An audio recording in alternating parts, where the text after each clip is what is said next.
Hi friends, welcome to Telugu web plus. Janata garage cinema తర్వాత జై లవకుశ అంటూ ఎన్టీఆర్ మరోసారి విభిన్న కథాంశంతో ప్రేక్షకుల ముందుకు రాబోతున్న సంగతి తెలిసిందే. ఎన్టీఆర్ తన కెరీర్లోనే తొలిసారిగా 3 పాత్రలు పోషించబోతున్న చిత్రం జై లవకుశ. ఇప్పటికే ఈ సినిమాలోని జై పాత్రను పరిచయం చేస్తూ చిత్ర దర్శకుడు బాబీ ఓ టీజర్ను విడుదల చేసిన సంగతి తెలిసిందే. రావణుడిగా ఎన్టీఆర్ చెప్పిన డైలాగ్కు రెస్పాన్స్ ఏ రేంజ్లో వచ్చిందో ప్రత్యేకంగా చెప్పక్కర్లేదు. ఒక్క డైలాగ్తో సినిమాపై అంచనాలను ఎన్టీఆర్ మరింత పెంచేశాడు. ఇంతకు ముందెన్నడూ చూడని ఎన్టీఆర్ను ప్రేక్షకులకు చూపించి చిత్ర దర్శకుడు బాబీ ఫ్యాన్స్ మనసు గెలుచుకున్నాడు. తాజాగా ఈ సినిమాలోని మరో పాత్ర లవను పరిచయం చేస్తూ చిత్ర యూనిట్ 2 పోస్టర్స్ను విడుదల చేసింది. ఈ 2 పోస్టర్స్లో ఎన్టీఆర్ చాలా కూల్గా ఉన్నాడు.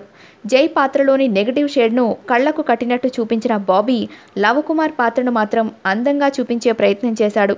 లవకుమార్ పాత్రలో ఎన్టీఆర్ చాలా కూల్గా, ఎటువంటి హడావిడి లేకుండా కనిపించాడు. బృందావనం సినిమా తరువాత మరోసారి లవను లవర్ బాయ్గా చూపించడంలో దర్శకుడు బాబీ సఫలీకృతమయ్యాడు. ఎన్టీఆర్ ఆర్ట్స్ బ్యానర్లో కళ్యాణ్ రామ్ జై లవకుశను నిర్మిస్తున్నాడు. ఈ సినిమా సెప్టెంబర్ 21న ప్రపంచవ్యాప్తంగా విడుదల కానుంది.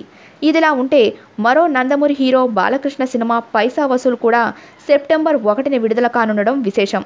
ఈ 2 సినిమాలు ఆశించిన ఫలితాన్ని రాబట్టగలిగితే నందమూరి అభిమానులకు పండగేనని చెప్పక తప్పదు.